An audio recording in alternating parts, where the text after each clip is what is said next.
I'm Susan Saylor, and I'm interviewing Julie Trappel today. Julie, it's so good to be with you. Oh, Susan, I really appreciate you inviting me to do this with you. Thank you. Well, let's start by your explaining how you happened to learn about Pathwork and get involved in it. So, oh my goodness, back in 2012, I think, um, I was wrapping up a rather long history with my therapist. We had um, we had had a relationship for about 12 years, and it was sort of like this was like the next best, and she is the one that recommended me to it. She told me where it was. I had never heard of it, which wants me to put it out there more. But I had never heard of Pittsburgh Pathwork, and it was already a very thriving community. But I didn't know anyone, and she recommended it to me because she thought she knew me as a sort of like a seeker, more of a spiritual seeker.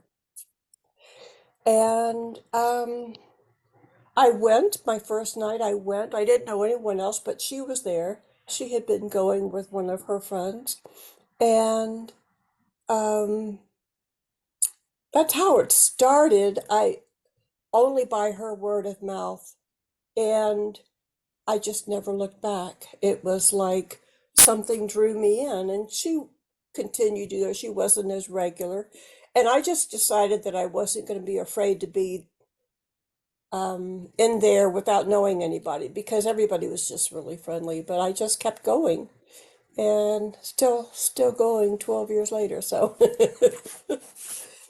and that's how I got into it.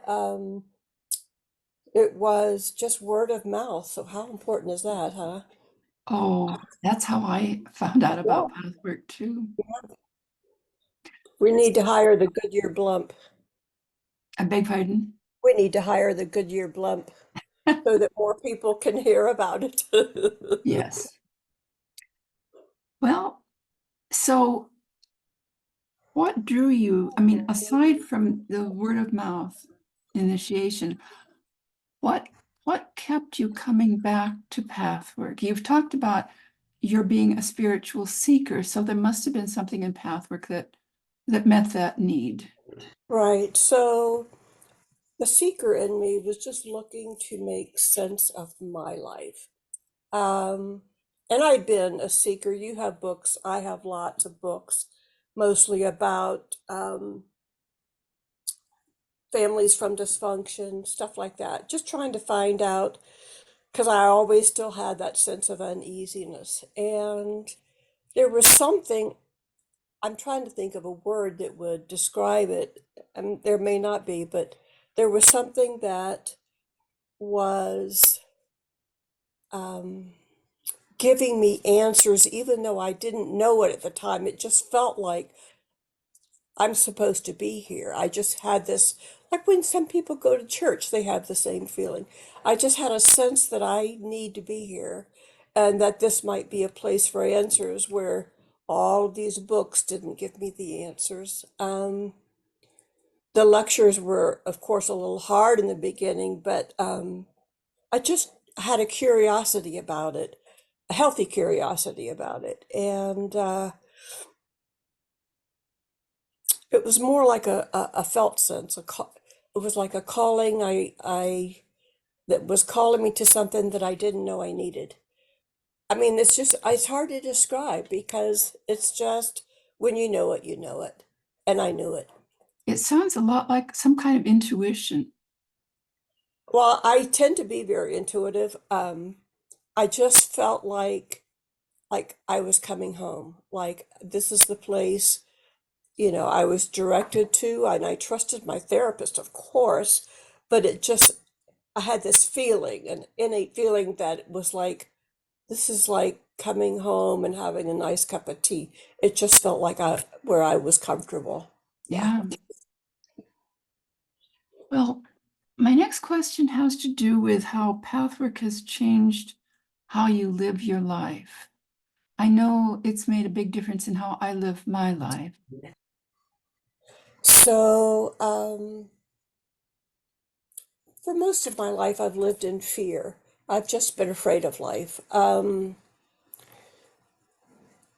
It took me, hence why I was in therapy, but it's changed my life because I'm just not afraid anymore.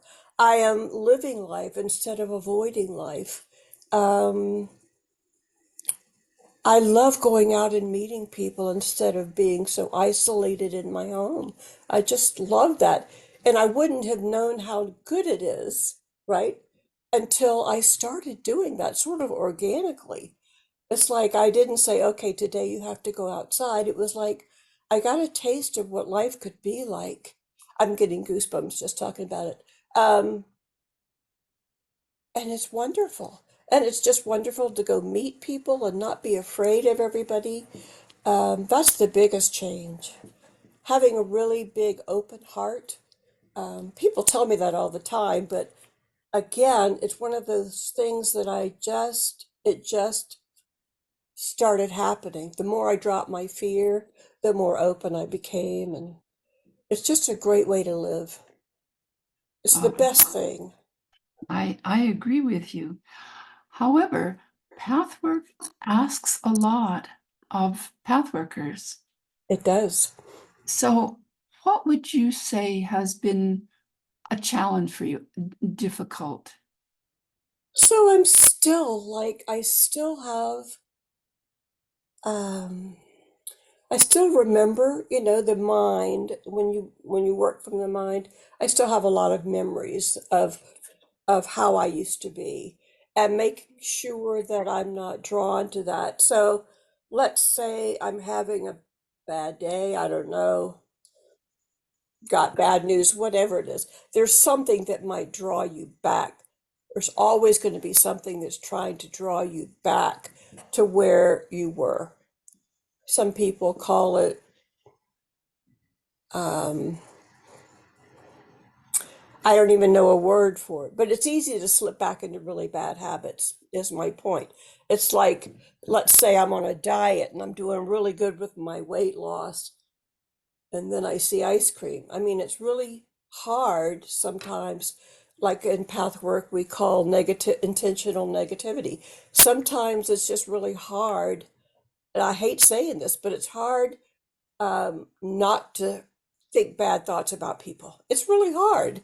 Like, oh, a crazy driver or something, any number of things. Those are the things that I still have to work with. And just recognize the fact that I'm even recognizing that behavior is the best thing because I can do something about it. We did a lot of things. I did a lot of things unconsciously before and just thought, I'm just trying to defend myself or whatever, or make excuses for it. I don't make excuses for it anymore, but I'm glad that I can recognize it. That's Oh the my, hardest thing, to be authentically honest and just remember those things that I used to do that don't really benefit me anymore. what a remarkable thing to be able to say, Julie, to Yep. be authentically honest. How does it feel inside when you're being authentically It's honest? actually very free. People like to hide. People like to keep secrets. People, when people first get into pathwork, you don't want to, you don't want to say things out loud that you've always been saying. And when you do, it frees you up. It frees you up. Um, and it's like a sense of freedom. Like even if I do something very, I'll use the word ignorant for me. Um, I catch it right away and make amends. Um, Even if it's to myself. If I say something negative about myself, it's like, oh, come on, we don't think that way anymore. And it's just then I can let it go. I don't have to hold that secret and wonder if somebody's going to think bad of me or anything like that. It's very freeing. That's a remarkable achievement.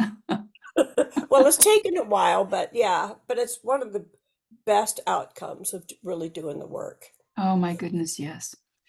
Well, we've talked about a number of things regarding path work, but is there anything we haven't address that you think would be really important for somebody to know who might be interested in path work?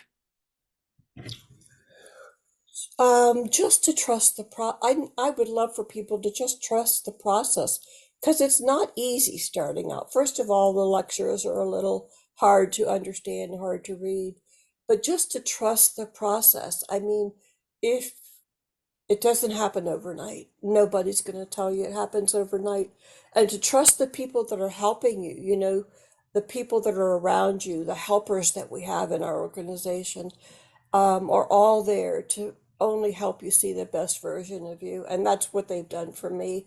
Um, I'm not saying it took all of those 12 years, but it's not a destination. It's really a journey. It's until I die, I'll be working on myself and path work. So just to trust the process and to trust the journey.